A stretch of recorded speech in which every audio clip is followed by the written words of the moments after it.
Taxi FM 93.1 FM. Lomé Togo, abonne-toi à Radio Taxi FM TG sur YouTube. Like, commente et partage ton programme préféré diffusé sur la géniale des radios Taxi FM. Taxi FM sur YouTube, Radio Taxi FM TG. Les programmes de la géniale des radios de ta capitale en boucle.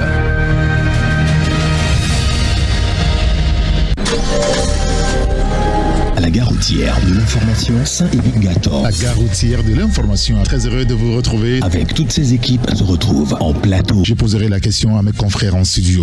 Décryptage, analyse. Ça va être pire demain. Débat. L'ascension est méritée. Ce qui reste pour un pays, pour un peuple, c'est son histoire. Sont au rendez-vous de l'actualité de la cité. La gare routière de l'information, c'est du lundi au vendredi de 11h à 12h30. À très bientôt, au revoir.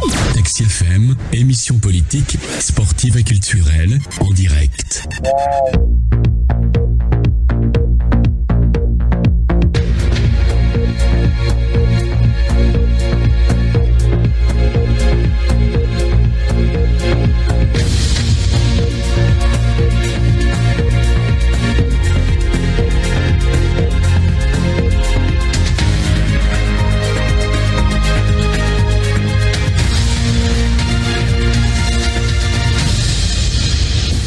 Madame, Messieurs, bonjour à tous. Nous sommes ravis de vous retrouver ce matin encore à la gare routière de l'information. Cette fois, notre invité ce matin, c'est Ouro Akpo Tchaniao, président du mouvement LTP, Lumière pour un développement dans la paix. Avec lui, ce matin, nous reviendrons sur les grands sujets de l'actualité socio-politique de notre pays, le Togo.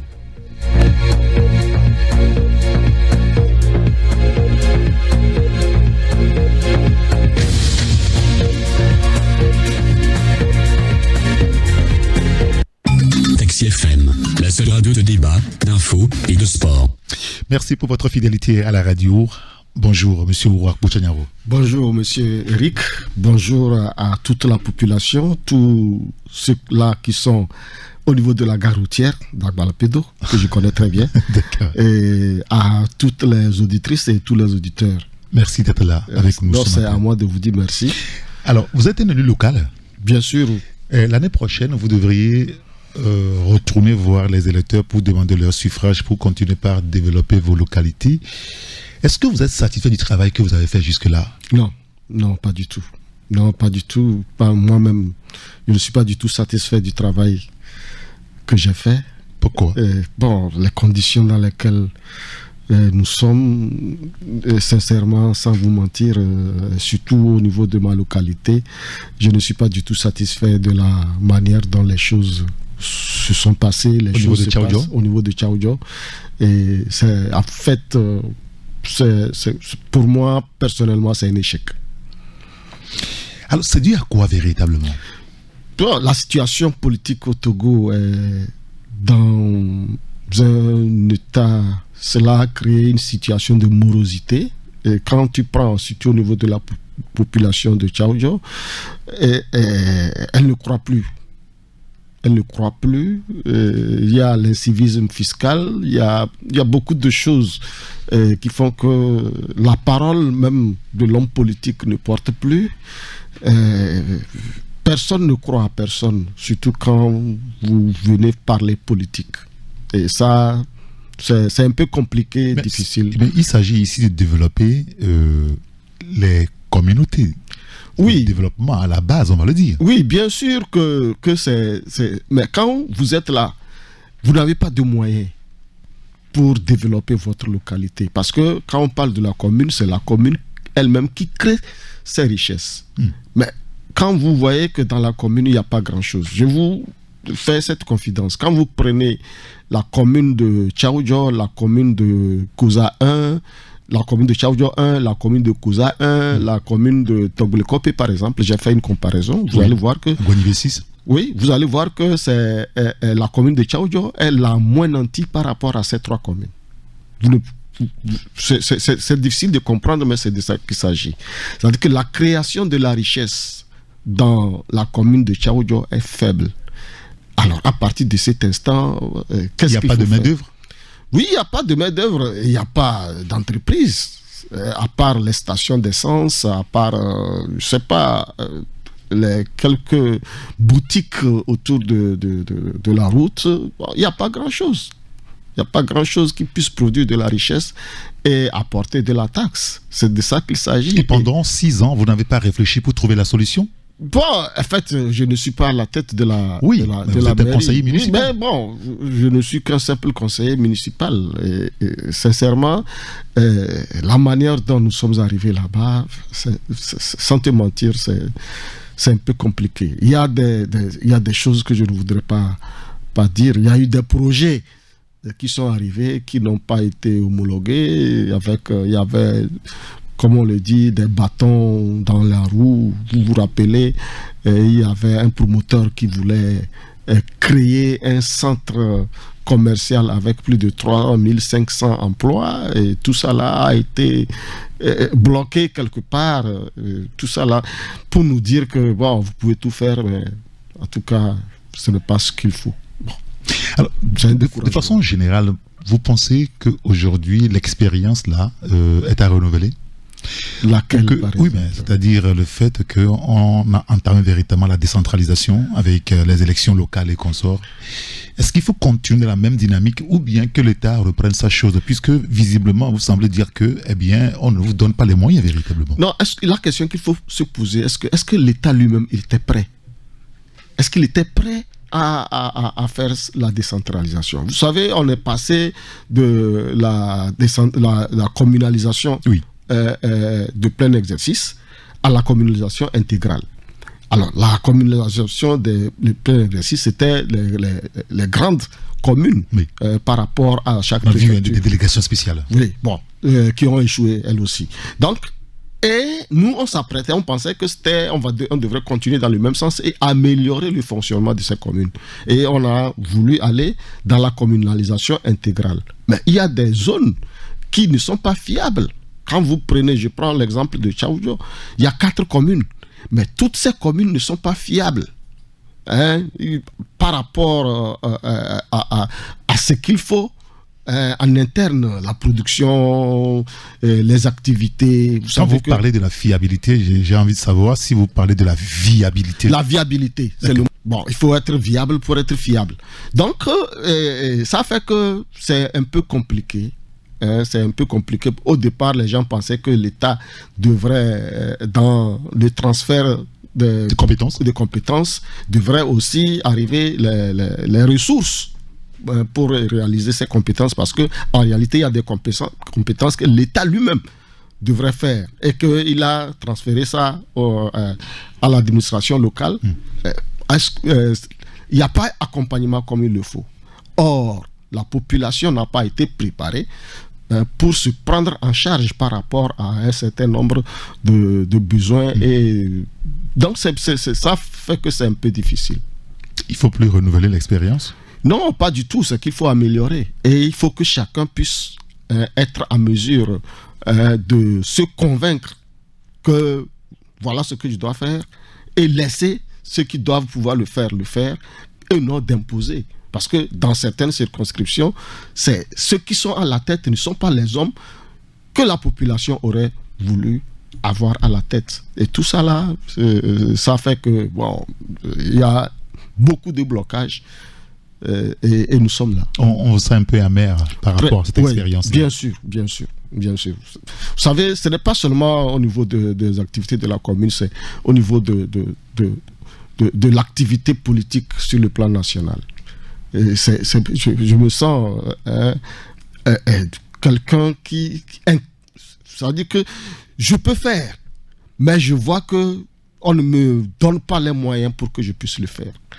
J'ai la capacité, j'ai les compétences, j'ai les ressources intellectuelles, mais il me faut en tout cas l'environnement favorable pour que je puisse mettre ma vision. J'explique, je ne le dis pas par rapport à moi, je parle pour le cas général. Et vous voyez que la population elle-même, elle ne croit plus. C'est ça le vrai problème. Alors, cette déception que vous exprimez ce matin sur nos antennes, est-ce qu'elle est partagée par la plupart de vos collègues conseillers d'autres communes? Bien sûr, Bien sûr, bon, je vais vous donner un exemple palpable. Il faut suivre notre collègue Agouzou de Kouza 1. Dans ses sorties, il est aussi déçu parce qu'on pensait que ici on devrait arriver avec une conscience libre pour agir par rapport à la volonté du peuple, dans l'intérêt du peuple. Mais quand vous arrivez, vous sentez que non, qu'il y a des pesanteurs qui ne vous facilitent pas le travail. Vous n'êtes qu'amer. J'ai des amis ici. Je ne veux pas donner des noms. Mais beaucoup, je donne le nom de Kissi, Jean Kissi. Vous avez vu, entre-temps, même il a démissionné de son poste de responsabilité au niveau du Golfe 5. Oui. Et puis, c'est dans l'amertume. Je connais Kissi depuis, nous avions été députés à l'Assemblée nationale. Il a été le président de la commission Affaires étrangères. Il faut voir le travail. La masse de travail que Jean Kissi a produit quand il était à l'Assemblée nationale. Et quand je l'ai retrouvé comme conseiller municipal et démissionnaire, en tout cas, on a un peu blagué, mais il était amer. Au moment où moi je blaguais, lui, il était très amer. Donc, il y en a beaucoup comme ça qui ne se sont pas retrouvés.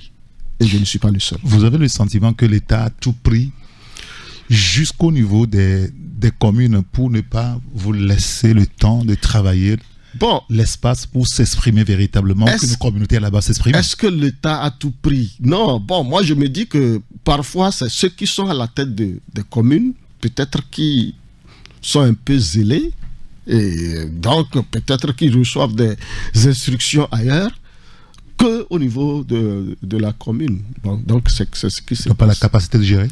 Non, je ne le dis pas comme ça. Je ne le dis pas. Je dis qu'il y a des pesanteurs. Très bien. Ouro Akpo Tchaniao, quel regard aujourd'hui vous portez sur le Togo après les récentes pluies? Oui, vous savez, ce qui me fait très mal, c'est la banalisation de la souffrance du peuple. Aujourd'hui, qu'il y ait plu ou pas, que vous souffrez chez vous ou pas, que vous sortez ou que vous ne sortez pas, apparemment ça ne fait ni chaud ni froid à personne. Quand vous prenez... Pourquoi vous pensez ça? Parce que rien n'est fait. Rien n'est fait. Depuis plus de 10 ans. Heureusement que, il y a quelques années, il y a eu même, on a déplacé des gens dans des écoles. Mais depuis... il n'y a pas eu ces pluies-là qui arrivent à dégager la population. Mais c'est devenu une routine. Moi, j'ai vu des images dans une maison où les enfants nageaient dans le salon. Ils sont transformés. Et les parents, la maman était assise sur un petit tabouret. Et puis elle regarde, le papa était debout à côté. Et puis les enfants nageaient. Donc, vous voyez, ça dit que ça ne dit plus... ce n'est plus quelque chose de... Le papa, il est impuissant. Mais les enfants s'amusaient. Voilà la banalité de la souffrance. Ça veut dire que la souffrance est devenue banale.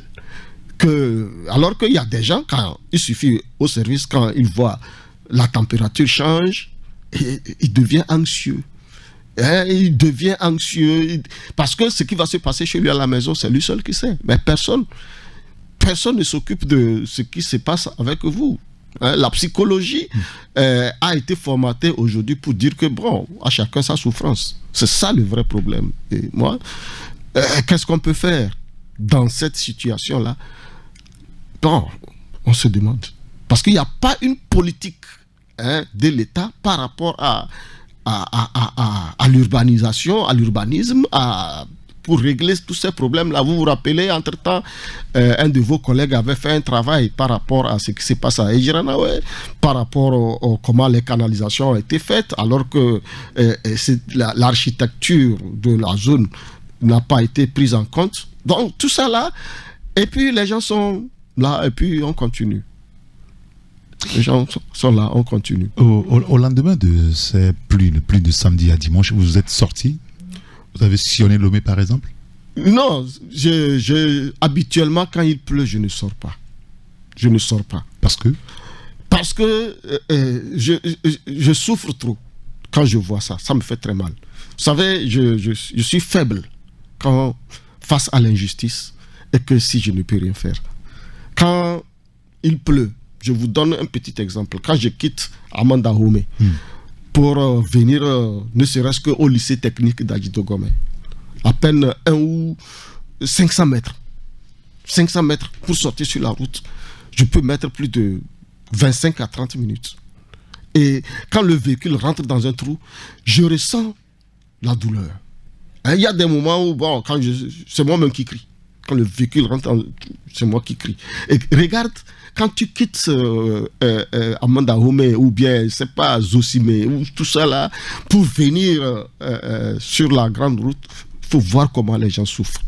Et ça, je n'aime pas ça. C'est pour ça que je ne sors pas. Vous avez le sentiment qu'on ne fait pas grand-chose pour faire évoluer les choses positivement? Ce qui m'étonne, quand on était député, j'étais le vice-président de la commission des finances.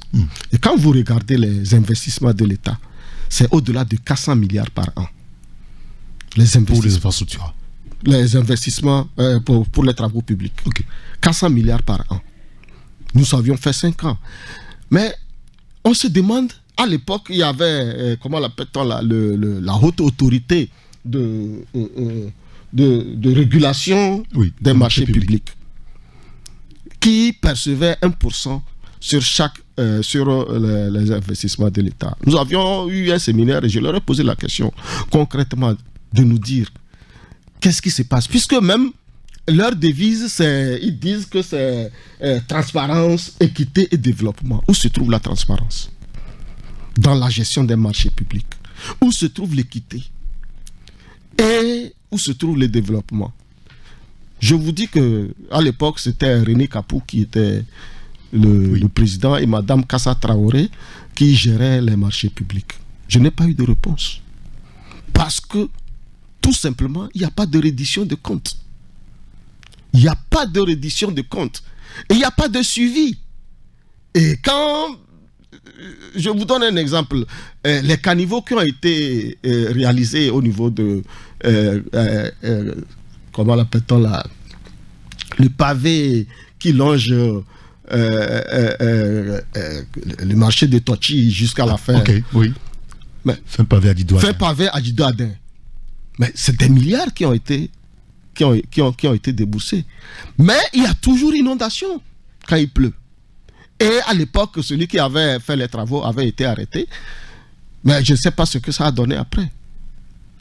Et c'est comme ça un peu partout.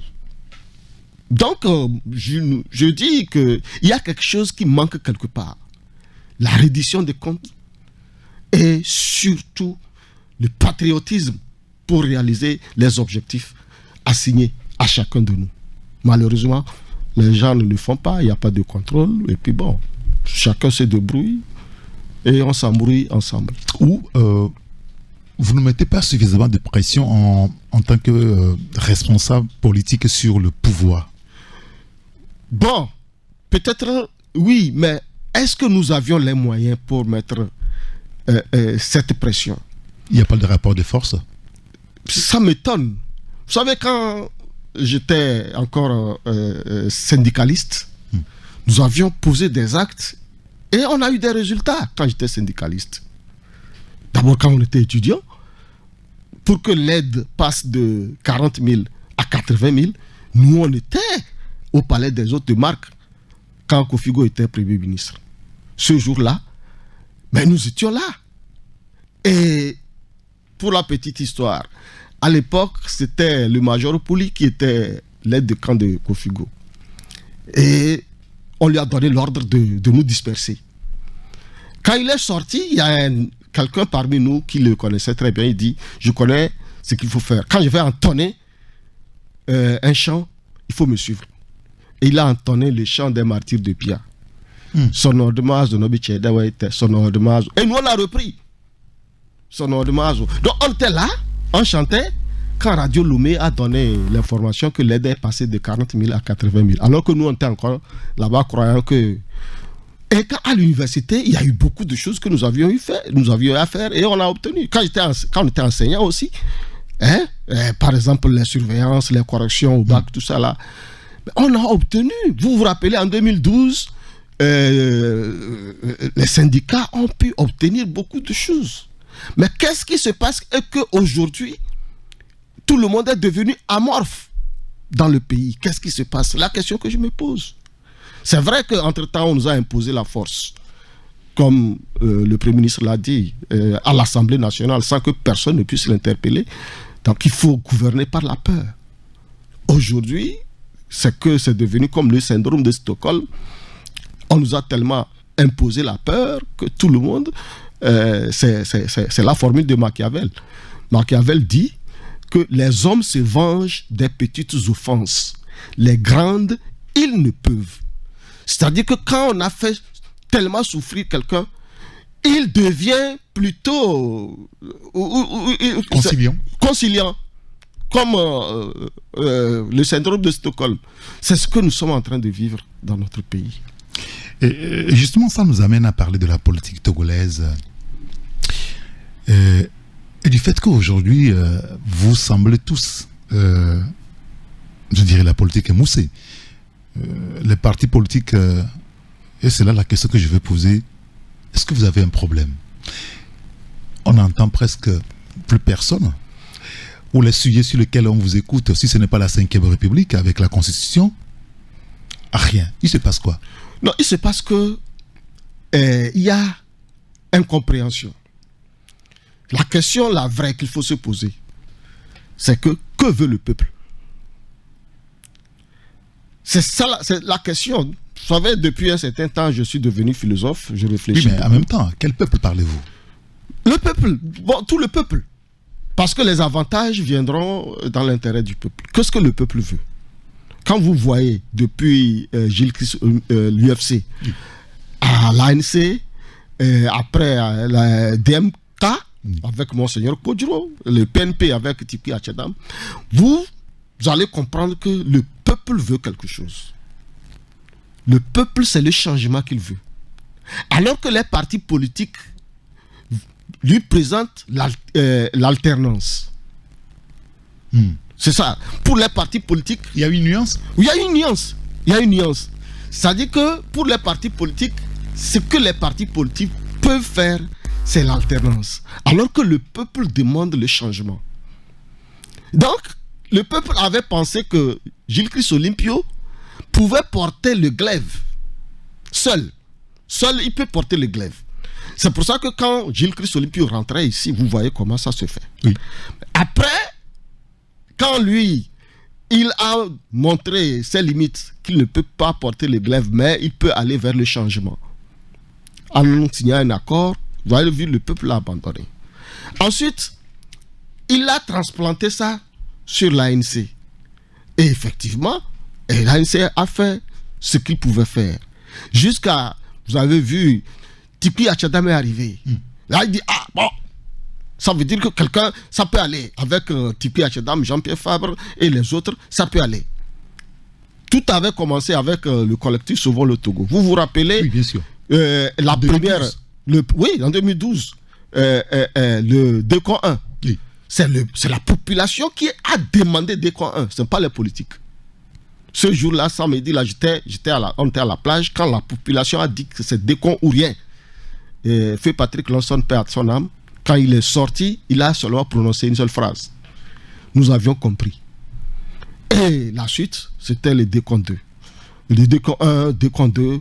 Et bon, après tout ceci là. Donc aujourd'hui, le peuple attend. Ce n'est pas, il ne veut pas, le peuple, il dit qu'il ne veut pas l'alternance. Il veut le changement. Vous avez vu les derniers CPC.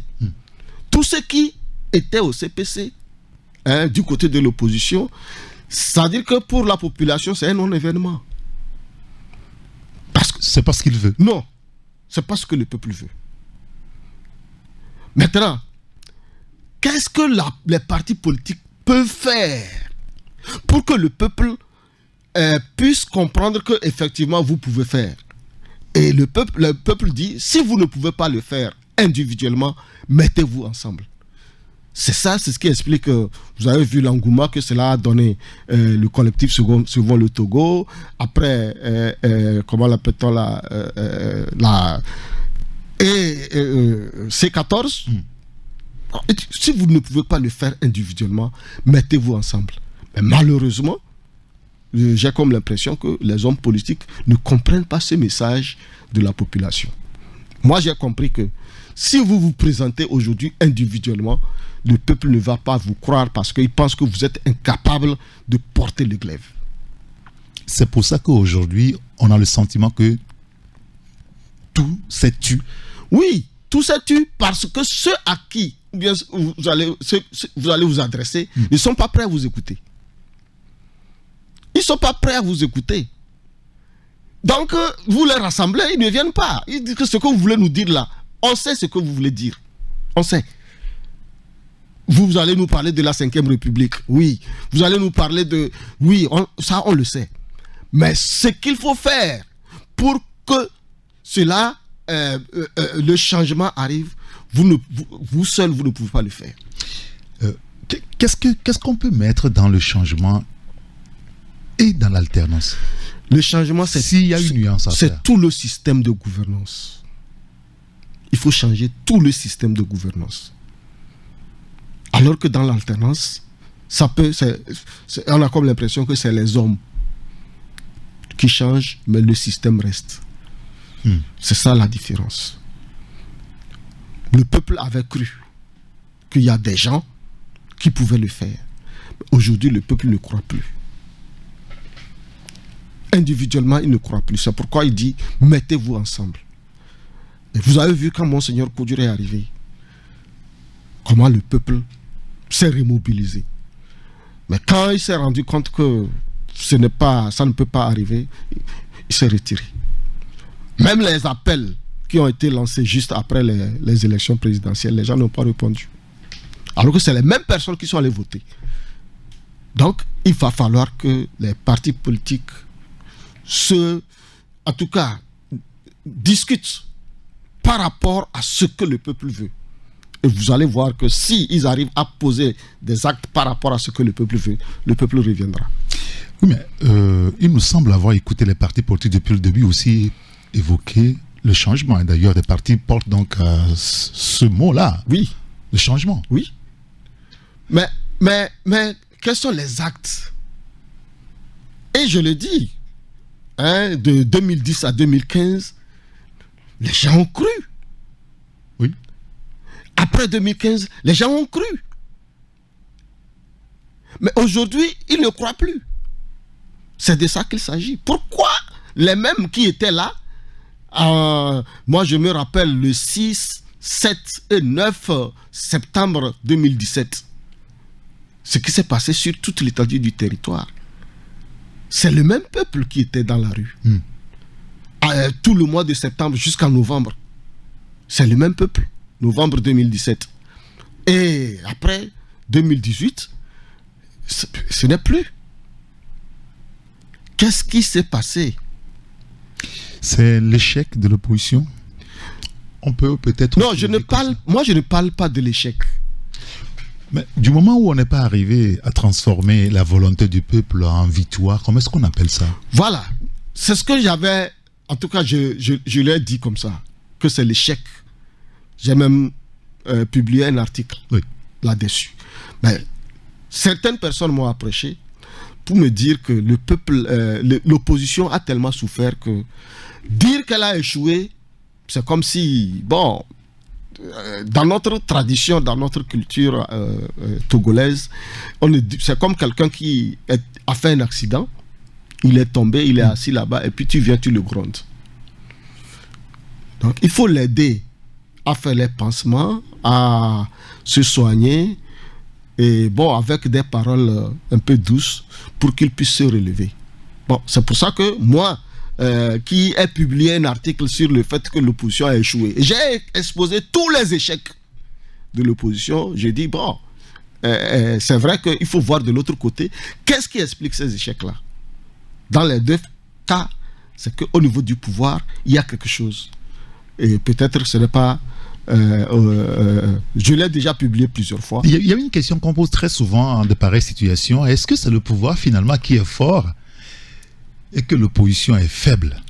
J'ai suivi le coach Armand Pognon par rapport à cette question. C'est vrai qu'il a été un peu... bon, équilibriste. Mais moi, je dis que c'est parce que jusqu'aujourd'hui, l'opposition n'intègre pas la volonté du peuple dans son programme d'action. Entre-temps, on avait parlé des états généraux de l'opposition. Oui. Entre-temps, on a dit l'union de l'opposition. Il y en a d'autres qui ont proposé bloc contre bloc. Et tout ça là, vous avez vu que ça ne marchera pas. Parce que ceux qui doivent le faire ne sont pas prêts à le faire. C'est ça. Au lendemain du 29 septembre dernier, avec ce qui s'est passé au niveau du siège de la CDPA, j'ai publié un article, et pas un article, un communiqué de notre mouvement, où nous avions lancé un appel à toute l'opposition démocratique de se retrouver pour réévaluer la situation politique à la suite de l'événement du 29 septembre, qui nous rappelle l'événement du 25 janvier 1993 à Fréau-Jardin. Nous avions essayé d'aller vers les gens, les uns et les autres. Mais bon, il y a des initiatives, mais ça ne converge pas. Il y a des initiatives aujourd'hui, mais ça ne converge pas. Vous êtes aussi fatigué comme le peuple? Bon, non, on n'est pas fatigué, puisqu'on est engagé. Quand on est engagé, on ne se fatigue pas. Mais seulement, il faut toujours essayer. Quand vous passez par ici et ça ne va pas, il faut passer par autre chose. Aujourd'hui, il y a au moins 3 ou 4 blocs qui ne convergent pas. Donc, il faut maintenant faire un effort pour converger tous ces blocs-là. Voilà la situation dans laquelle nous sommes. Est-ce que vous croyez toujours? Bien sûr. Oh, bien sûr, nous croyons. Ça, nous croyons. Mais, sauf que depuis la dernière élection présidentielle en 2020, on a eu le sentiment que l'opposition, elle est décédée au Togo. Non, vous allez trop loin. Elle n'est pas décédée, c'est vrai. Même les élections législatives d'avril... Oui, les résultats sont là. Oui, les résultats sont là. Ce qui a été communiqué. Bien sûr. C'est ce que j'ai dit, qu'il y a ce problème de déphasage entre la volonté du peuple et les actions des partis politiques. C'est ça, il faut maintenant conjuguer ça. Il faut maintenant faire en sorte que cela soit organisé de telle sorte que tout le monde se sente maintenant prêt. Donc, c'est ça la réalité. Mais nous croyons. Nous croyons. Vous savez, en 85-86, il y avait le groupe d'aide 109. Et Agboibo était seul. Et il a fait un travail. Il suffit qu'on retourne visiter l'histoire. Comment ça s'est passé? Comment les gens se sont organisés pour atteindre 2090. Si on revoit ça et on l'intègre dans nos activités, vous allez voir que le peuple va revenir. Ça, nous y croyons. Nous y croyons. Ça fait déjà 4 ans que ça dure. Non, c'est pas même... Sur le terrain, on ne vous voit plus véritablement. Oui. C'est vrai qu'il y a pas longtemps quelques initiatives autour donc, de retour à la Constitution de 92. Oui. Mais à part ça, vous savez, plus rien sur le terrain. Est-ce que le fait qu'on vous a opposé les réunions politiques a contribué à ça? Bien sûr. Bien sûr, c'est un élément à ne pas négliger. C'est très important. Le régime a profité de l'absence de l'opposition à l'Assemblée nationale en 2018 pour changer beaucoup de choses. Les gens s'amusaient, les gens croyaient que non, on peut le faire sans passer par ou sans se soumettre. Mais c'était faux. Personnellement, nous avions essayé, c'était le 7 octobre 2023, pour faire une manifestation à Tchévier. Mais au lendemain de cette manifestation, tous nos responsables ont dû vraiment se cacher. Ce n'est pas facile. Quand vous arrivez dans un milieu, et des gens nous ont dit ça, vous venez, vous parlez, vous partez. Mais après vous, c'est nous. On me l'a dit dans beaucoup de villages à Tchaoudjo. Vous venez, vous parlez, vous partez. Mais c'est nous qui sommes là. Donc, quelle est la garantie que vous allez nous donner? C'est ça le problème. Aujourd'hui, tout le système des droits de l'homme ne tient pas. Vous avez vu ce qui s'est passé au siège de la CDPA la dernière fois. La CNDH a réagi mollement. Alors que c'est... Non, la CNDH dit avoir transmis toutes les données à son niveau au procureur de la République. C'est pourquoi je dis que c'est molle. Elle aurait dû faire quoi, à votre avis? En tout cas, elle aurait dû faire autre chose. Prendre les armes? Vous savez, elle aurait dû prendre les armes? Je vais vous dire quelque chose. En 2013, quand nous avions été arrêtés dans l'affaire des incendies, j'ai été arrêté. Oui, bien sûr. Et on m'avait mis dans des conditions vraiment un peu difficiles. Et il y a un parent qui a informé Madame Igué Olatokumbo, qui m'a rendu visite. Quand elle est arrivée, le temps qu'elle ne parte, en l'espace de 3 minutes, la situation a changé par rapport aux conditions dans lesquelles j'étais. Et ça, je n'oublierai jamais. Après, je suis allé la remercier pour ça. Voilà. Quand dans les années 2012, 2011, 2012, quand on organisait les manifestations, il y avait des structures qui prenaient en charge tout ce qui se passait, que ce soit du côté des droits de l'homme, du côté des blessés, ainsi de suite, tout ça là. Mais il y avait un ensemble de structures qui rassuraient la population. Aujourd'hui, rien n'assure la population. Regarde ce qui s'est passé avec tous ceux qui ont été arrêtés dans l'affaire Taïga, révolutionnaire, tous ceux qui ont été arrêtés, les Omolou et autres, jusqu'à même la Cour de justice de la CEDEAO a condamné le Togo. Plus de 6 fois, le Togo ne s'est pas exécuté. Et tout ça là, c'est pour décourager toute velléité des manifestations internes. Alors, qu'est-ce qu'il faut faire? C'est pour ça que je dis que il faut maintenant réévaluer la situation politique au Togo au lendemain de l'événement du 29 septembre 2000. Vous avez dit, vos pairs ne sont pas visiblement disposés à analyser le problème véritablement. Mais nous sommes en train de les pousser à le faire. Nous sommes en train de les pousser à le faire.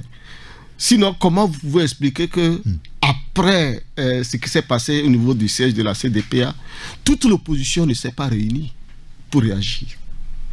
Voilà une des faiblesses.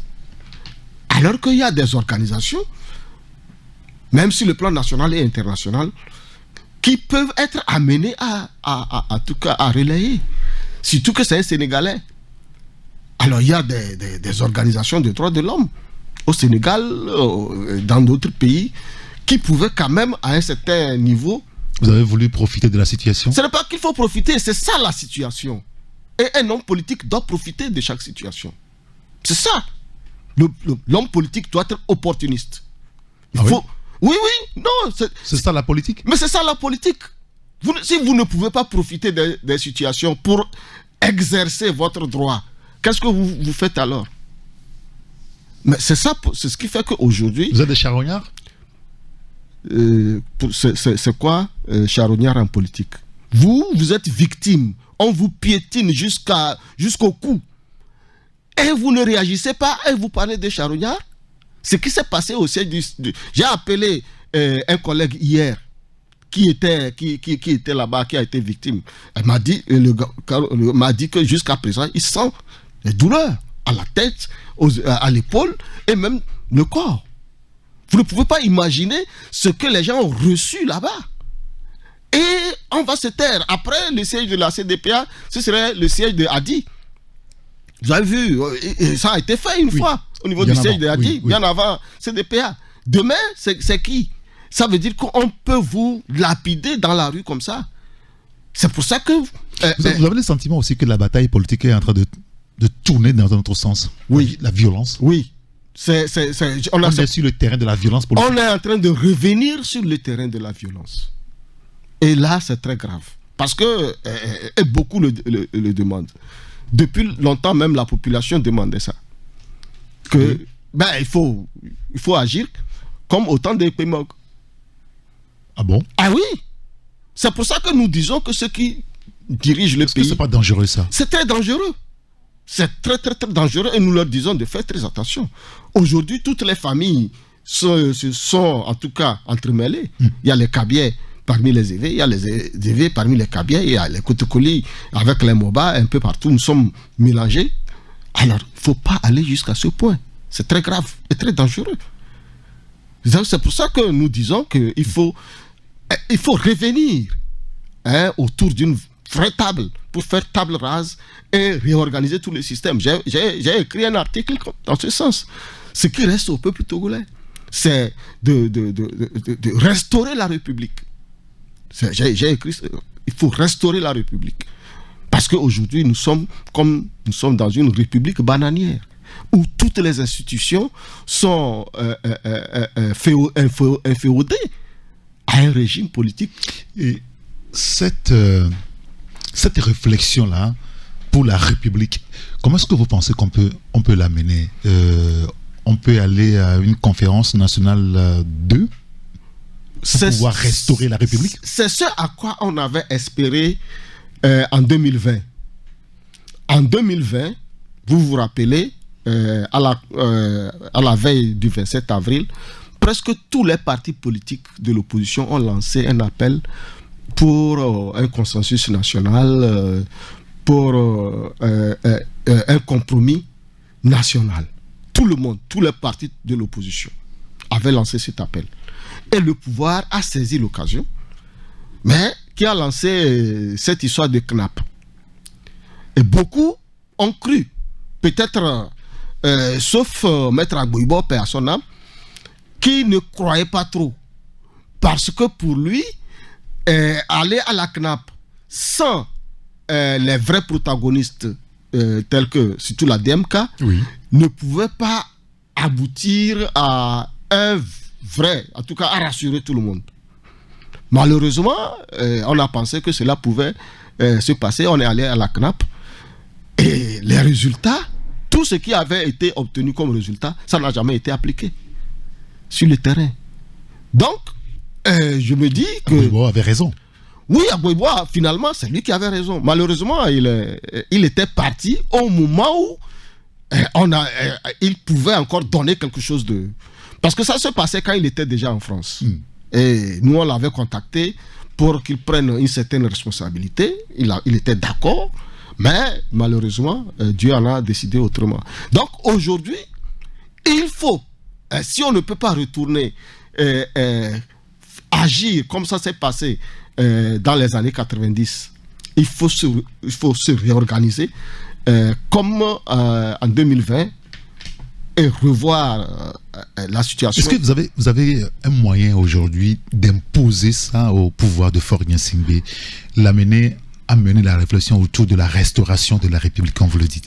Mais avant de le faire avec le chef de l'État, il faut que ceux qui veulent qui le demandent soient organisés. Malheureusement. Vous ne l'êtes pas aujourd'hui. Vous n'êtes pas organisé aujourd'hui. Bon, on est en train de s'organiser, mais ce n'est pas encore ça. C'est-à-dire qu'il faut se constituer en une force politique pour pouvoir, parce que quand vous voyez la machine qui est en face, c'est qu'il faut s'organiser en une force politique. Et pour le moment, ce n'est pas le cas. Sinon, on ne peut pas se permettre d'aller au siège d'un parti politique frapper des députés. Quand nous étions allés à la campagne, j'ai dit à la population de voter pour moi. Si je deviens député, il y a beaucoup de choses que je peux faire. Mais je suis sûr que si j'avais été député, on m'aurait déjà frappé. Ça veut dire qu'on viole les lois qu'on s'est fixées. On les viole dans ces conditions. C'est que nous ne sommes plus dans une république. Il faut la restaurer.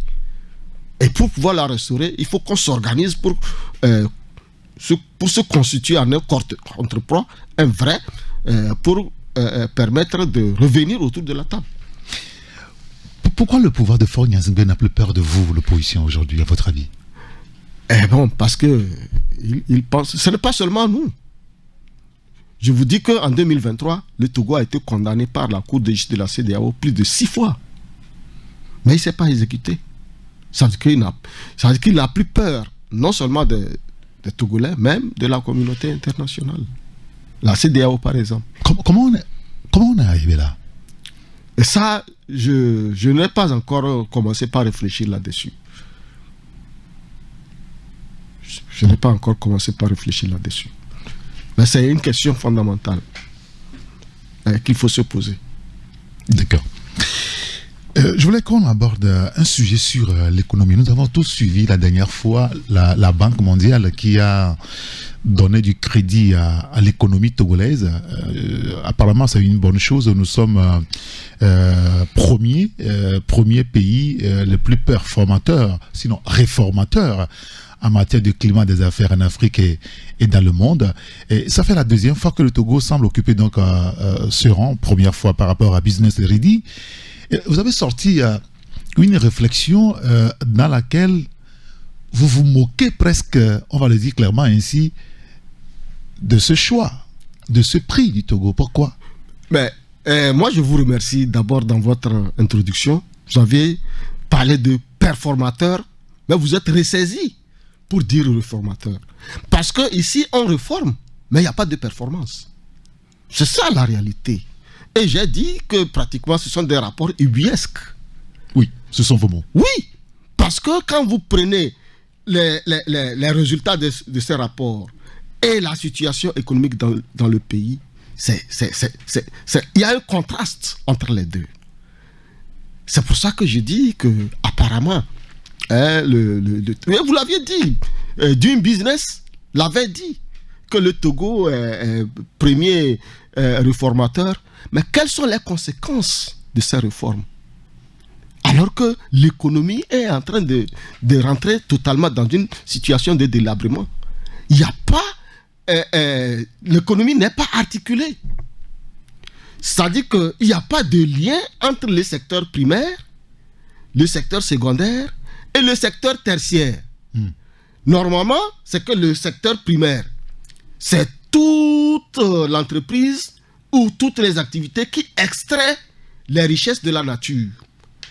Et le secteur secondaire prend ces richesses-là et les transforme pour ajouter ce qu'on appelle la valeur. La valeur, pour créer de la valeur ajoutée. Et c'est cette valeur ajoutée maintenant que le secteur tertiaire prend et puis bon, il ventile, si je le dis. Mais il n'y a pas de lien entre le secteur primaire et le secteur secondaire. Au contraire, c'est que le secteur primaire est en train de régresser. Je vous ai dit que de 2008 à 2023, le poids économique du secteur primaire est passé de 40% à 28%. Il a perdu 12 points. Alors, on vient nous vanter qu'on fait des réformes dans l'intérêt de qui? Alors que ces réformes ont pour objectif d'ouvrir notre pays à l'entrepreneuriat international, l'oligarchie internationale. Et je vous ai rappelé, j'ai rappelé le cas du programme d'ajustement structurel que la Banque mondiale et le FMI avaient imposé au Togo en 1982. Et à l'époque, le Togo avait été qualifié de meilleur élève de la Banque mondiale.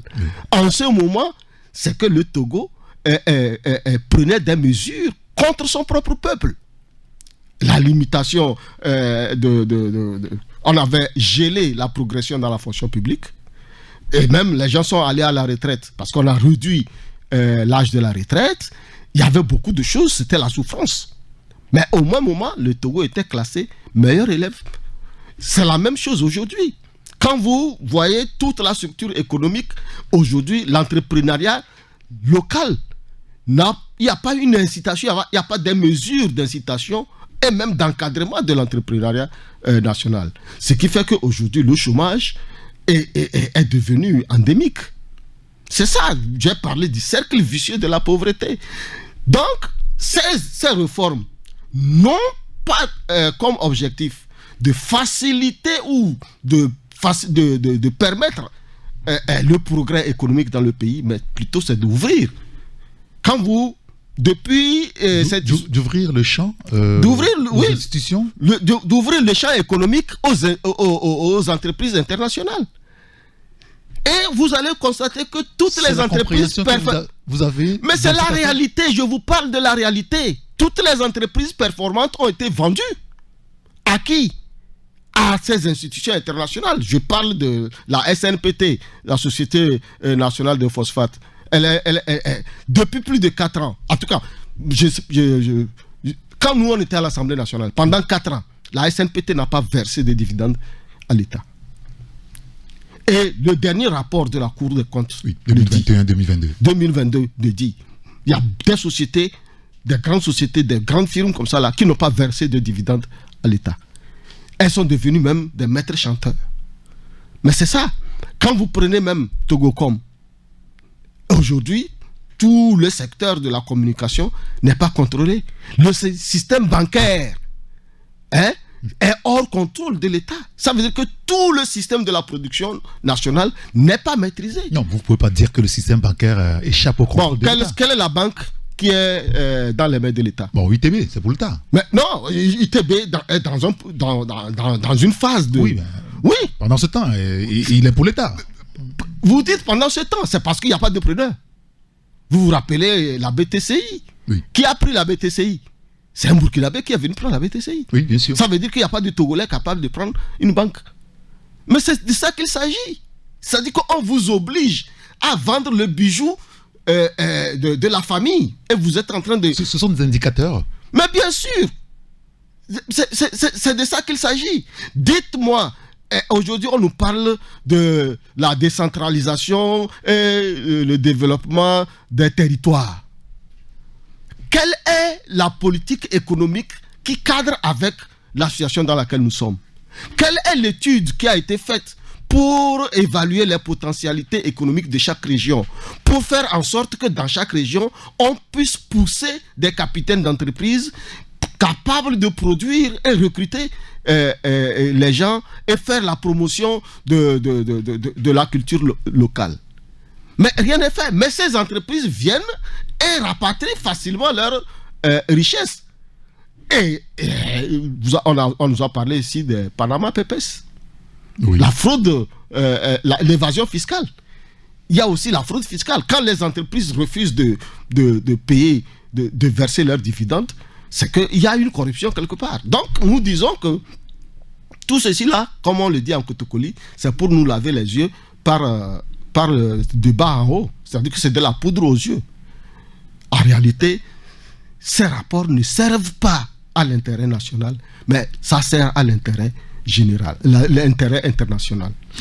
Oui, mais en même temps, le président Faure Gnassingbé, vous l'avez écouté récemment au TICAD et puis au sommet, à l'Assemblée générale des Nations Unies. Il a fustigé. Il n'a pas été tendre vis-à-vis de la communauté internationale. Alors, ça fait combien de temps? Ça veut dire qu'il n'a pas été tendre. Il a fustigé ces institutions-là, qu'il a dit qu'il y a une inadéquation par rapport à la réalité et par rapport à ce qu'elle propose. Et 2 semaines après, parce que c'était le 25 septembre. Oui, mais ça veut dire que ce n'est pas du cadeau qu'on lui a fait. Non, écoutez, je dis c'est de la poudre aux yeux. Ou bien c'est pour lui plaire qu'on a fait ça, c'est ce que vous voulez dire? Ça peut-être même qu'ils se sont rendus compte que c'est ce qu'il faut faire pour qu'il accepte encore privatiser tout ce qui reste à privatiser. Parce que dans ce pays, on a privatisé la morgue, on a privatisé la télécommunication, on a privatisé toutes les entreprises, les grandes entreprises. Moi, je me rappelle ce jour-là quand on a privatisé la nouvelle société cotonnière. J'ai sorti un article. NCT, oui. J'ai sorti un article où j'ai posé la question si Faure Gnassingbé était un homme d'affaires ou un homme d'État. J'ai posé cette question parce qu'on ne peut pas... cette société était dans une progression, dans une dynamique très bonne. Mais qu'est-ce qui expliquait le fait de la vendre? C'est comme Togocel. Qu'est-ce qui expliquait le fait de vendre Togocel? C'est des questions que je me suis posées. Il y a beaucoup de sociétés comme ça. Vous vous rappelez, la CET avait été vendue, oui. Mais après, on était obligé de la récupérer. Et sur le marché, au niveau du tribunal international du commerce, le Togo a été condamné. Le Togo a payé plus de 60 milliards à Togo Électricité. Parce que... Oui, Togo Électricité, une filiale de gaz, je ne sais pas quoi, EDF. Je ne me rappelle plus, de la France. Oui, EDF. C'est la même EDF. Donc, c'est la même chose avec Bolloré et Jacques Dupuy-Doubi. Vous vous rappelez, il y avait ce problème-là aussi. Le Togo a perdu le procès. Il y a aussi le problème de Accor, l'hôtel Sarakawa. Le Togo a perdu le procès et il a été condamné à 4 milliards. Donc, voilà des choses et je me suis posé la question, mais concrètement, qu'est-ce que vous faites? Est-ce que vous êtes des hommes d'affaires ou vous êtes des hommes d'État? C'est la question que je me pose. Très bien. Merci beaucoup Ouro Akpo Tchaniao. Ce n'est pas fini, il y a encore des sujets qu'on va aborder avec vous et d'ailleurs ceci-là on ne l'a pas encore terminé puisqu'il est 12h sur la radio. Nous allons marquer une courte pause et on revient juste après. Et lorsqu'on sera de retour aussi, on donnera l'opportunité aux auditeurs, ceux qui nous écoutent sur la radio, ceux qui sont sur titre également, de vous interpeller, de poser clairement des questions. Taxi FM, votre radio d'opinion. Émission politique, sportive et culturelle, en direct. Tout de suite, la pub. On ne s'inscrit plus dans un parcours académique au hasard. On choisit un parcours de formation pour anticiper sur les métiers du futur. À l'Institut IFOMES, l'innovation, la recherche de l'excellence et l'employabilité transforment vos curiosités en carrière professionnelle. Obtenez une licence ou un master co-signé par IFOMES et ses universités canadiennes partenaires dans les domaines des sciences économiques, de gestion et de technologie, de la sécurité et de la santé au travail, de la sécurité sociale, des sciences paramédicales, du travail social, de la gouvernance territoriale et des sciences et technologies de l'information.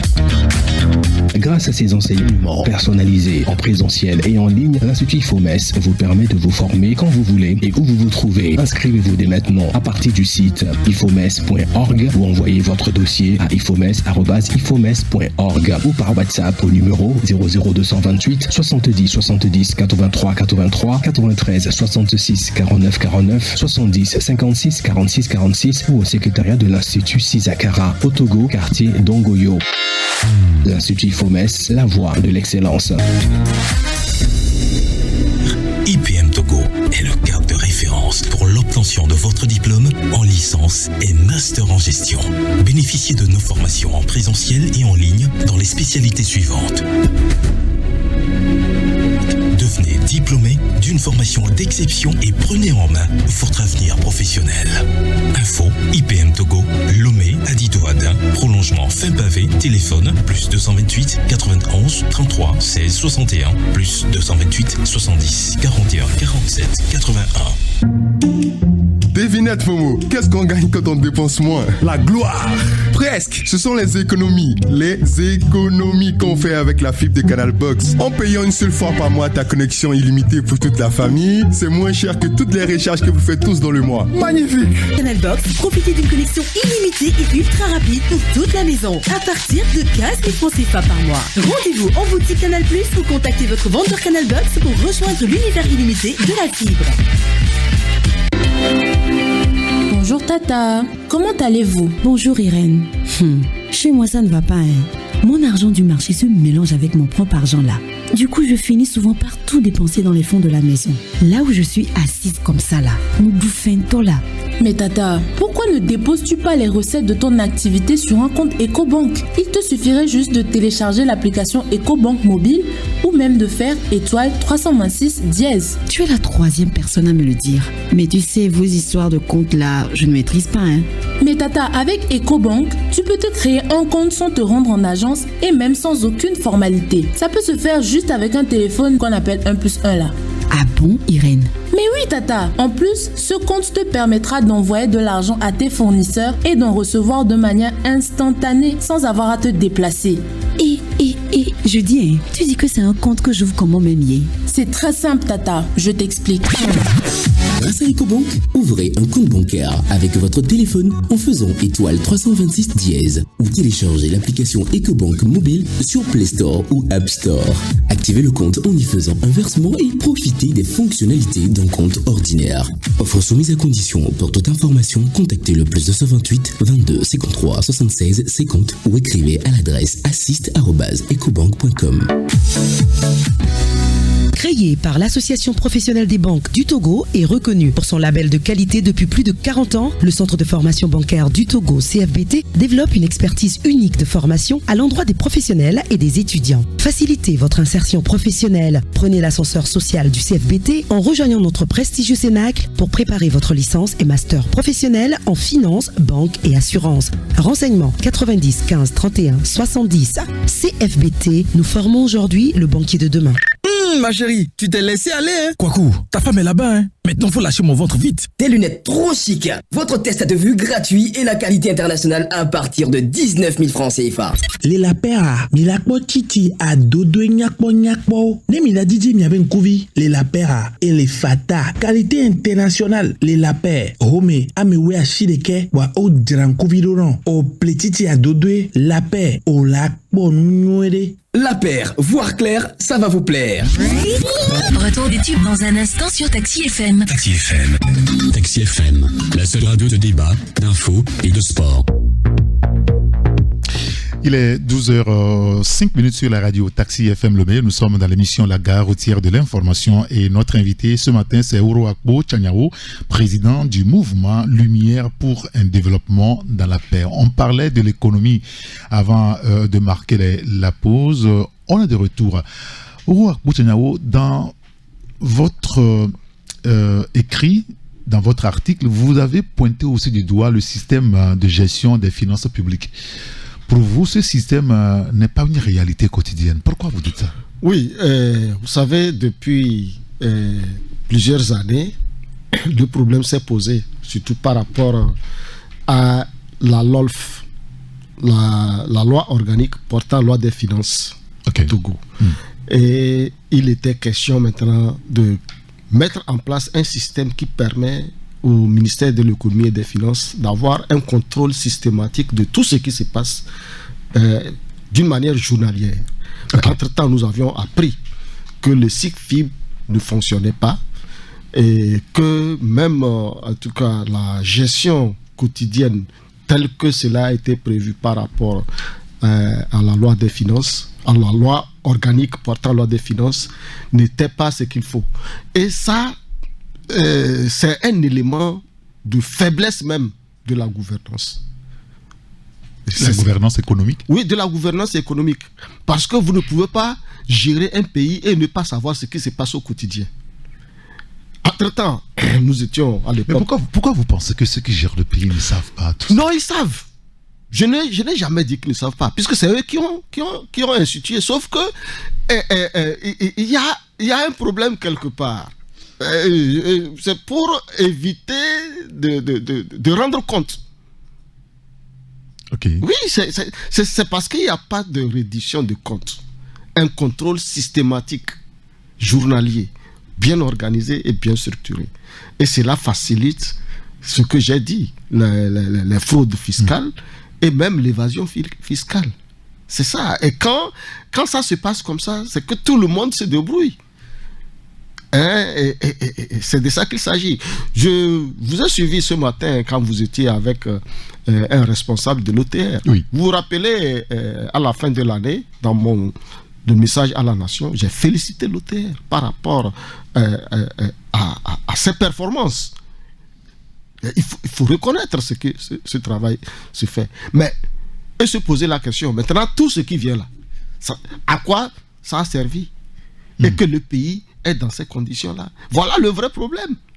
Alors, ça veut dire que, et tout ce qu'il disait, c'est qu'il y a un système de contrôle et d'organisation qui est mis en place par l'OTR. Mais est-ce que cela se fait aussi au niveau du port? Est-ce que cela se fait au niveau de Togocom? Bon, Togocom n'est plus dans l'escarcelle de l'État, mais est-ce que... L'État est quand même actionnaire, il faut le dire. L'État est actionnaire, mais à quel niveau? À quel titre? Et ça aussi, c'est pour ça que dans mon texte, j'ai demandé qu'on revoie le code des investissements au Togo et le code portant la zone franche. Parce qu'il y a des choses, des énormités là-bas qu'il faut corriger. Donc c'est ça, c'est de ça qu'il s'agit. Et c'est pour ça que j'ai pointé du doigt la légèreté au niveau du fonctionnement des institutions de l'État. C'est léger? Oui, c'est léger. C'est léger.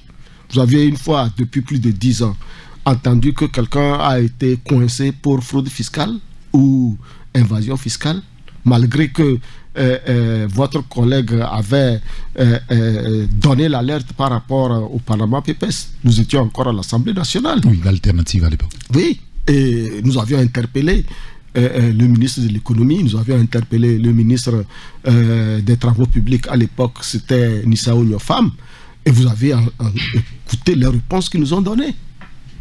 C'est ça. Par exemple, tout ce qui s'est passé avec la cession du port, et tout ce qui s'est passé avec le contour global, tout ce qui s'est passé avec la cession de toutes ces sociétés d'État que je qualifie de bijoux de famille, est-ce que quelqu'un est venu vous rendre compte? Non. Et ce n'est pas, en tout cas, ce n'est pas du tout bien. Et ça n'encourage pas du tout.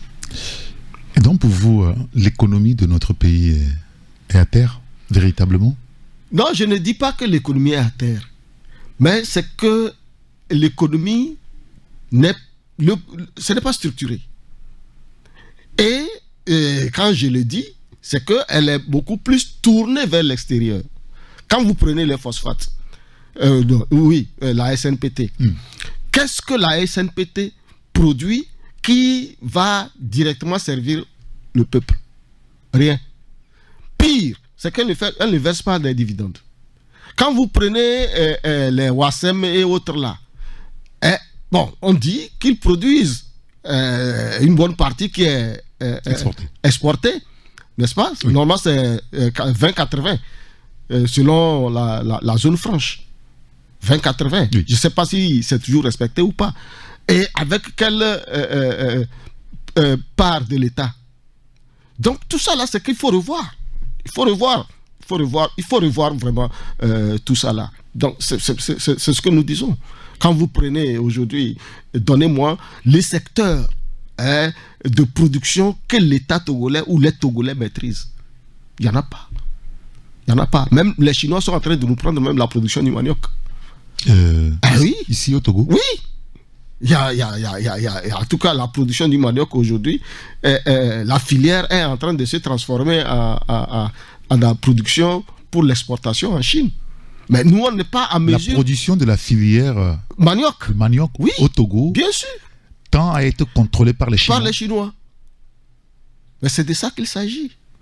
Parce que eux, ils savent transformer le manioc en d'autres produits qu'on utilise au niveau de l'habitacle du véhicule. Mais nous, on est là seulement, peut-être le gari en foin, et peut-être quelque part, on continue par mettre pour gari là, on met les cailloux sur ça, et puis bon, une semaine après, on enlève pour se mettre à côté du feu, et puis on balaie. Oui, pour avoir la farine. Ça fait plus de combien d'années? On n'est pas à mesure. Nous avions des lycées techniques quand même. Hein? Des lycées techniques, au lycée technique à Sokodé, des lycées techniques à Lomé, 2 lycées techniques à Lomé, mais on n'est pas capable de fabriquer une machine capable de transformer le manioc en gari sans qu'on passe 3 jours, 4 jours. Mais c'est ça, quand on parle de la compétence, c'est ça, le développement. Mais on ne le fait pas. Et pour vous, c'est la faute à Faure Gnassingbé? Je ne le dis pas, mais c'est lui qui est à la tête du pays. C'est que j'ai dit quelque part que, je ne sais pas, c'est l'autre article. Une chose est de faire des déclarations. Mais une chose est d'avoir la vision. Mais quand on a la vision, c'est qu'il faut préparer les compétences. Capables de faire transformer les richesses nationales pour satisfaire les besoins. C'est ça le développement. Mais quand vous ne le faites pas, vous attendez que d'autres personnes viennent prendre chez vous pour aller transformer et ramener, vous vendre. À quel prix? Vous voyez? Là, vous ne pouvez pas faire le développement. Hein? Et vous faites le sous-développement. Alors, à partir de cet instant, quand on vient vous dire que vous êtes les premiers réformateurs, alors que vous n'êtes pas en mesure de maîtriser ne serait-ce qu'un secteur de production dans votre économie, ça fait rire. D'accord, très bien. Dans 3 minutes, on permettra donc aux auditeurs d'appeler pour vous poser des questions ou pour commenter vos analyses. Ce sera sur le 92 60 81 81 ou ceux qui souhaitent nous envoyer des messages ou nous appeler sur WhatsApp, c'est sur le 93 94 96 64. Mais avant, je voulais vous interroger sur le sport et le football. Vous êtes du Tchaoudjo, de Sokodé, je sais que vous aimez là-bas le football. Et ce qu'on entend très souvent chez vous, après Allah, c'est le foot. Et quand vous écoutez, vous regardez les éperviers du Togo, qu'est-ce que ça vous dit? Je vais vous surprendre. Ça fait longtemps que je ne regarde plus les éperviers du Togo. Pourquoi? Vous les détestez autant? Non, je ne les déteste pas. Mais c'est que je ne les crois plus. Sincèrement. Depuis que plus en leur capacité à faire rêver. Oui, depuis que Adebayor n'a pas pu marquer au Cameroun, vous vous rappelez, et que Agassa ne voyait pas le ballon, depuis ce jour, j'ai cessé de croire aux éperviers. Parce que je ne vois pas une politique sportive pour faire développer le football, alors qu'on pouvait utiliser le football pour créer même de l'emploi au Togo. De la richesse. De la richesse. Quand on parle de politique sportive, c'est à tous les niveaux. La construction des stades, le maintien des stades, les arbitres. Ça veut dire qu'il y a beaucoup de choses qu'on peut développer là-bas et qui peuvent apporter de la richesse. La nourriture, la santé, ceux qui entretiennent les joueurs, tout ça là. Mais il n'y a plus ça. Moi, je me rappelle quand on était encore très jeune, au temps de CIMMN, il était allé, c'est en Allemagne, il a pris des entraîneurs. Il y avait il y avait. Et puis, sincèrement, il y avait de la motivation pour le foot. Mais aujourd'hui, on n'a pas pu former des gens capables de prendre la relève. Et ceux qui sont arrivés, ils ont dilapidé tout ce qu'on avait. Et depuis Roch Nyasimbe, quand il est parti, en tout cas, c'est vrai qu'on l'a remplacé par un autre colonel, mais ce n'est pas ça. Et moi, sincèrement, souvent, quand je suis là, je tape trop mon pied contre la table. Quand vous suivez les matchs? Quand je suis les matchs, je tape la table. Je me suis dit que je vais me faire mal pour rien. Un jour, je risque même de tomber. Donc, c'est pour ça que je ne regarde pas. Je ne regarde pas. D'accord, très bien. Alors, on va maintenant permettre aux auditeurs qui souhaitent donc vous interroger sur les points qu'on a abordés, qu'ils peuvent nous appeler à partir de maintenant sur le 92 60 81 81 ou sur le 93 94 96 64. Alors, sur le dernier numéro, le 93 94 96 64, vous pouvez aussi émettre un appel WhatsApp, nous envoyer des messages WhatsApp ou SMS sur ce numéro. Alors, il y a ce commentaire de cet auditeur qui nous dit le jeune que je suis, en regardant notre pays et le régime qui gouverne avec une main d'acier depuis le temps de son grand-père jusqu'à aujourd'hui, il y a un acteur, le seul, s'il décide sa neutralité, ça ne sera pas l'affaire de l'opposition, mais du peuple, car il souffre. Que dites-vous de ce commentaire? Oui, sauf qu'il n'a pas dit, il a dit un acteur. Sinon, je ne suis pas, en tout cas, je suis d'accord avec lui, parce que le peuple, il veut quelque chose. Et il attend celui qui peut le faire. Et à défaut que celui-là ne vienne, il faudra que ceux qui sont là se mettent ensemble. Ils se mettent ensemble et le peuple va les suivre. Vous savez, au lendemain de 2020, j'ai eu la chance de faire partie d'une équipe qui a sillonné le Togo à l'intérieur. Tout ce que la population dit, c'est le contraire de ce que nous pensons. Oui. Donc il faut les écouter. Ok. On va prendre un auditeur qui est au téléphone. Allô? Oui, bonjour. C'est monsieur? C'est monsieur Mohamed. Monsieur? Mohamed. Oui. D'accord. Nous vous écoutons, monsieur Mohamed. Bonjour, cher invité. Est-ce que vous pouvez vous éloigner un petit peu de votre poste récepteur, s'il vous plaît? Ok. Ça va? Allez-y, monsieur Mohamed. Bonjour, cher invité. Bonjour. Vous avez abordé à propos de notre football. Vous avez abordé du côté de Rock National. Donc, moi, je voulais vous voir. Est-ce qu'on peut ramener Rock National à la fédération? C'est ma question. D'accord. Merci beaucoup, M. Bohamed. Merci de nous avoir appelés. Bon, c'est aux acteurs politiques et la disponibilité aussi de Rock Nyasingbe, parce qu'à l'époque, c'est les fédérations qui élisent les clubs. En tout cas.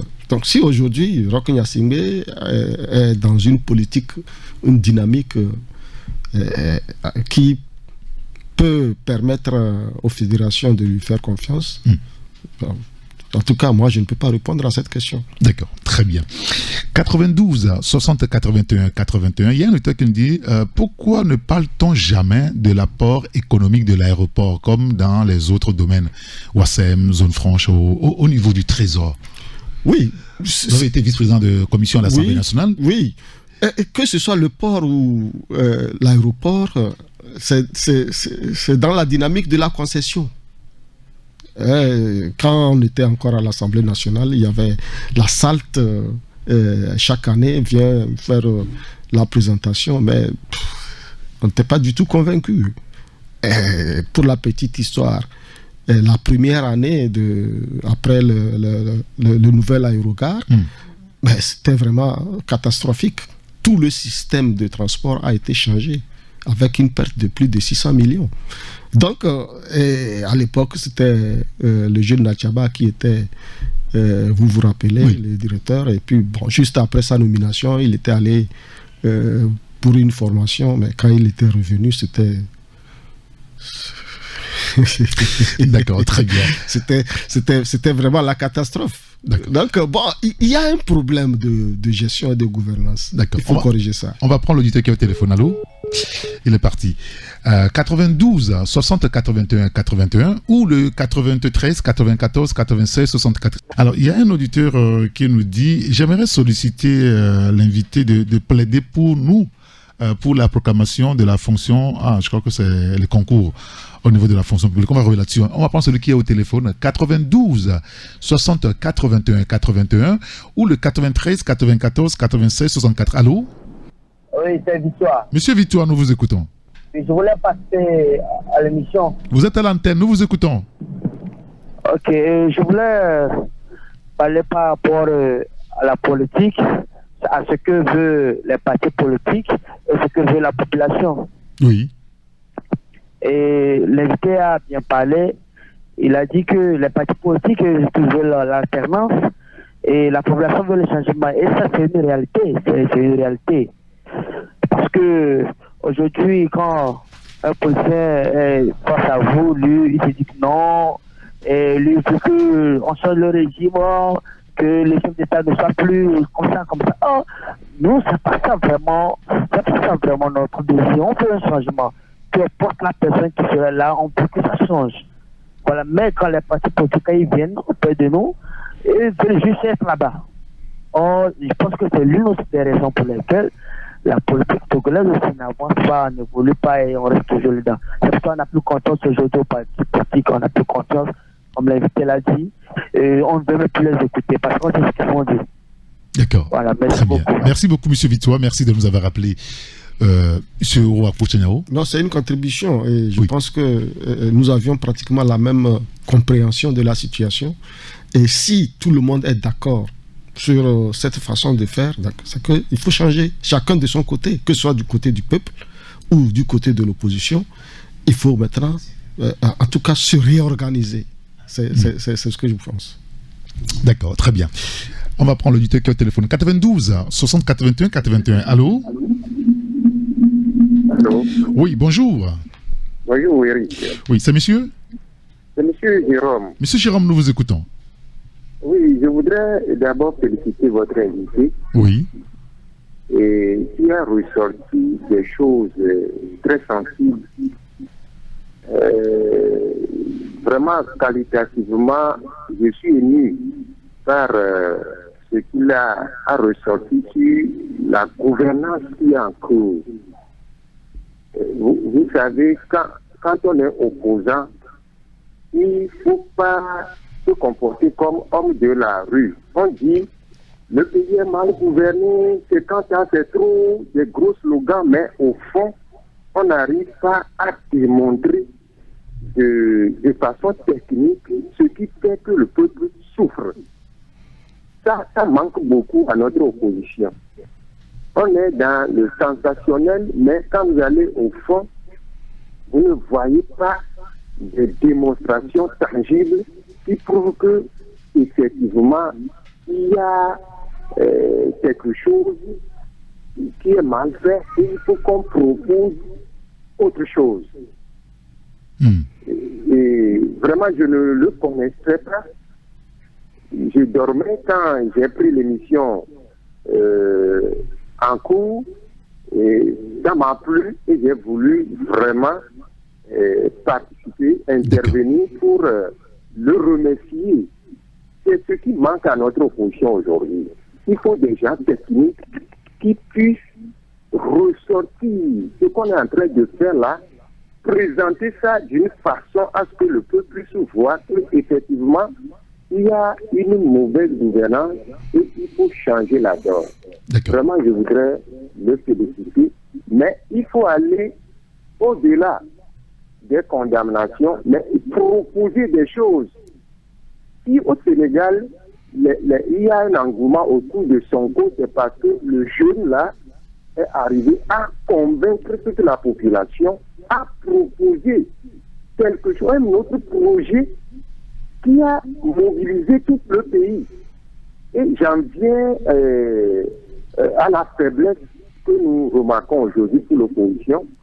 Vous ne pouvez pas espérer que l'adversaire politique vous prenne au sérieux lorsque vous êtes là à vous donner des coups bas, à vous dénigrer sur les réseaux sociaux. Il faut que l'opposition se ressaisisse, puisse se corriger et revenir autrement. D'accord, très bien. Merci beaucoup, M. Jérôme. Merci pour votre contribution, M. Ouro Akpo Tchaniaou. Non, je le remercie très sincèrement. Et sa proposition à la fin sera prise en compte. D'accord, très bien. On va prendre un autre auditeur sur le 93. Allô? Allô? Allô? Allô? Oui, bonjour. Bonjour. C'est monsieur?